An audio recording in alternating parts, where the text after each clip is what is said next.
Good morning guys, narito kami sa San Juan, Batangas.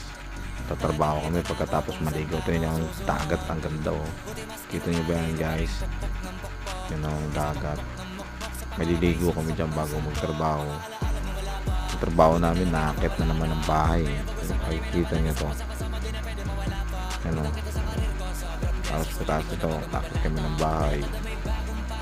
Trabaho, yan. Ang init-init, pakyat sa taas. Ito kami mga kolokos nga para kami ito kami may mga unggol yan. Ngayon ito kami ang astig, mga dilawan pa yan kinuha pa namin yung hagdan ng kapitbahay para lang makakyat. Ang galing nyo, bangis nyan oh.